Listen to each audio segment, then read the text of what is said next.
Nature is the healer. If nature is the healer, then why this weight upon the chest? Why do we chase the ticking clock, ignore the call to rest? The trees do not compare their height. The stars don't fear the dawn. The river runs with no regret. It simply carries on.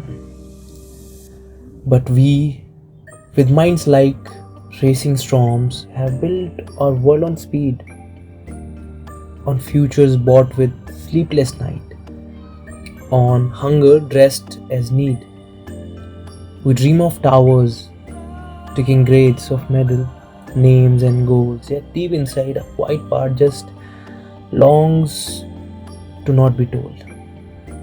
Not told to run, to strive, to prove, but simply to be still, to touch the earth, to breathe again, to climb a sunlit hill. We need to heal.